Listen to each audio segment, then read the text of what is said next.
Climate change used to be the existential threat, but now all I hear about is AI, the economy, threats to democracy dominating the headlines. But here's the problem: the climate crisis hasn't gone away. And the truth is, the next decade is critical, as we are starting to hit the exponential part of the climate change curve. So I wanted to figure out where we are at today, where we are making big bets, how AI fits into this, and what is truly needed next. Here's a recent report from the UN that found that within the next decade, global temperatures will likely exceed a critical threshold of 1.5 degrees C. Climate advocates had hoped it would be decades before we crossed 1.5 degrees C, which has been linked as a crucial threshold for avoiding harsher climate and weather conditions.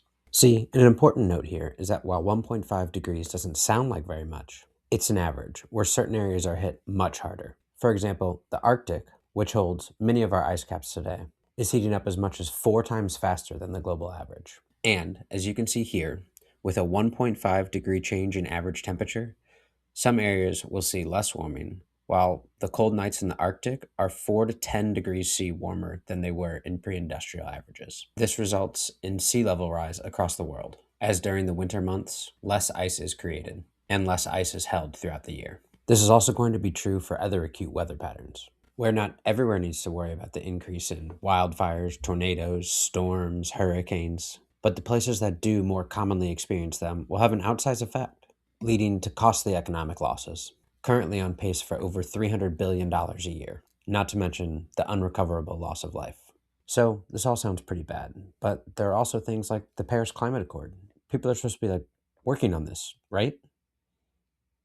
Right? Well, they are, but it's certainly not enough.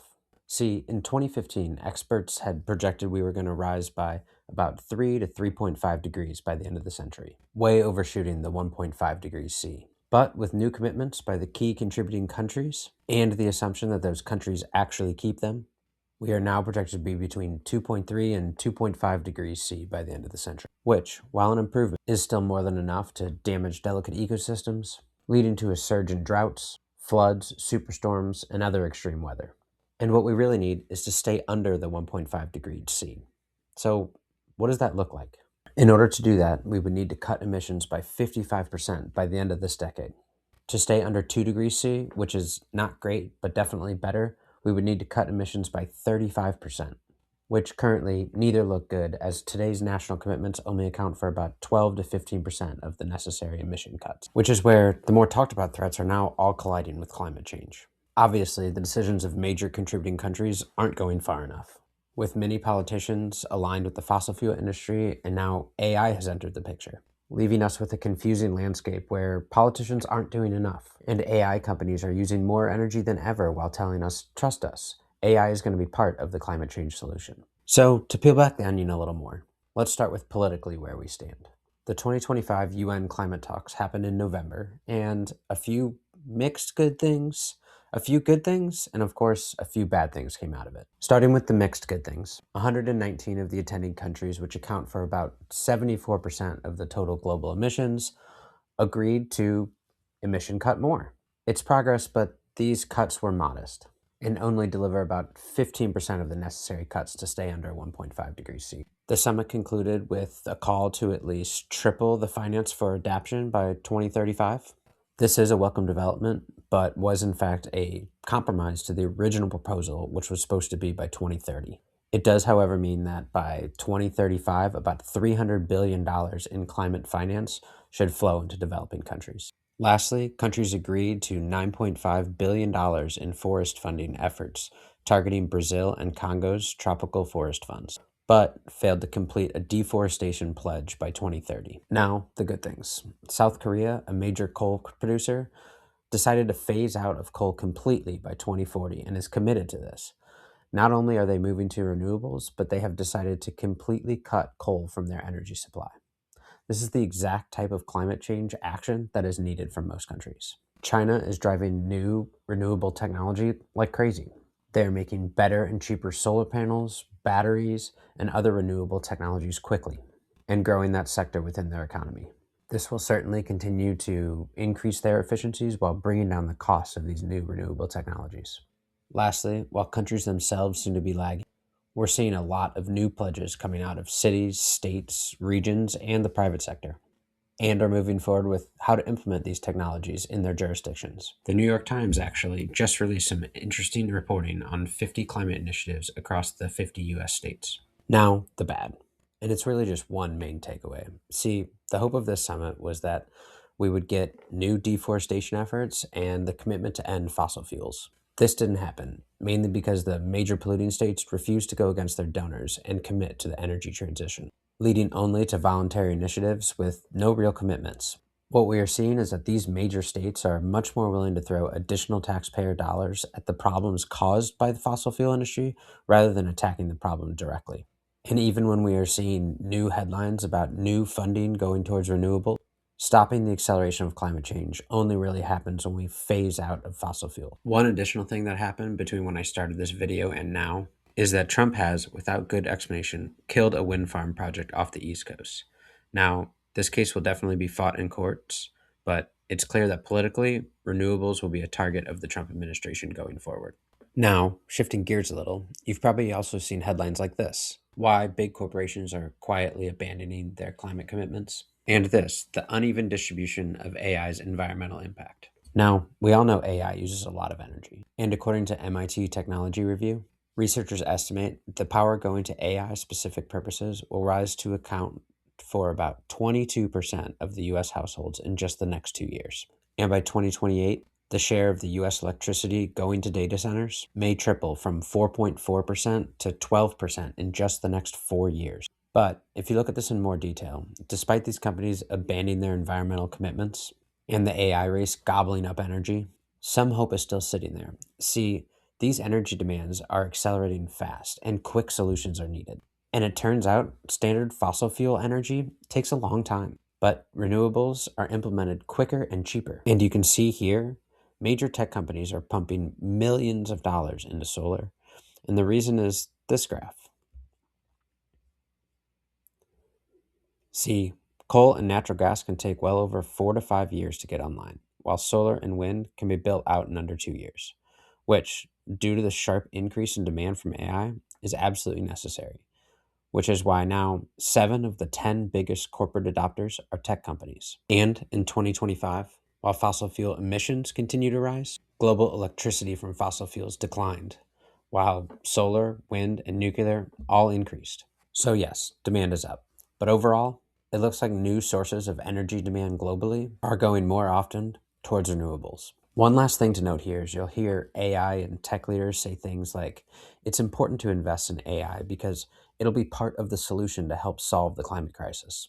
The issue with these statements is that AI isn't needed to solve the climate crisis. We already have the technology and know-how with renewables, EVs, increasing battery technology, and other developing technologies within this industry. To directly quote the director of the UN's Climate Change Division, we have the technology and the know-how to end the climate crisis.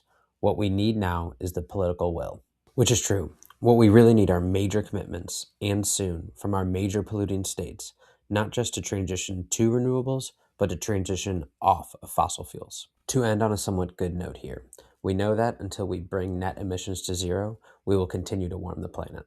But we are picking up the pace of change.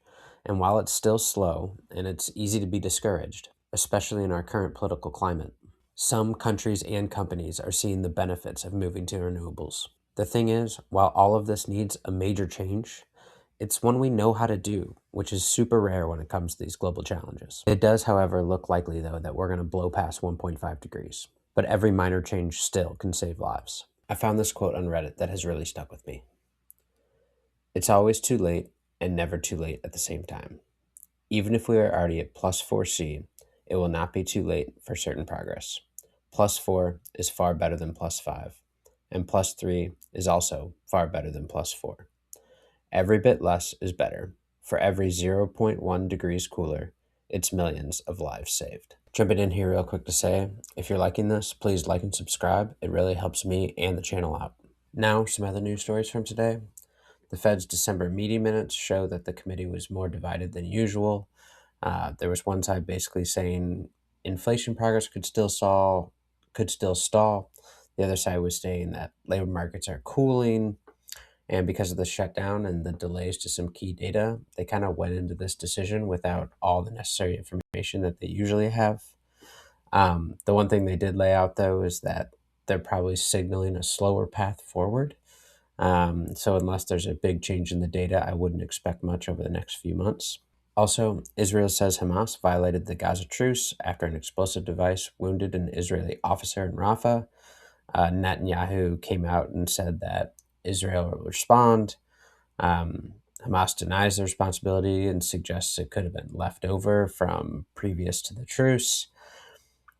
This feels a lot like a number of the stories that have come out recently between Hamas and Israel. I don't make a ton of it, other than negotiations are obviously still ongoing. So I don't think sides want a full collapse of this truce, but I am starting to think that Netanyahu is sort of looking to gain political power here as an opportunity to potentially end this truce. So he's really trying to build up that political will from his coalition and from within Israel. Lastly, I was just about done with this video when the news of the US capturing Nicolas Maduro came out.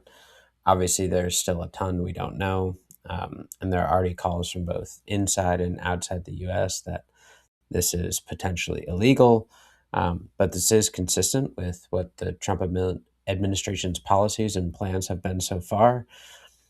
Obviously, this is quite the escalation on top of it, but it's clear that Trump wants U.S. companies to be able to operate freely within Venezuela, especially for their oil reserves. Um, Now, where does this leave us? It sounds to me like, at least what Trump is saying, that Trump is going to be pretty involved in the regime change. My guess is he's trying to handpick somebody that's going to be friendly to him, as well as the U.S., and share in the oil with the U.S. oil companies. The other thing that is kind of getting stuck in my head is there's a potential that Trump just doesn't give up power here and continues to run Venezuela as he chooses. Um, this is, of course, topical for today, as this push to continue to use oil will not be environmentally friendly. To end, no listener question this week, but I'll leave you with this. This episode is being published on January 3rd, 2026, also known as the 67th anniversary of Alaska becoming the 49th state. Last thing I'll say is there's so much about climate change I wasn't able to get to in this episode, so I might be putting out some supplemental information over the next few weeks. So please subscribe, and you'll be able to see when that comes out.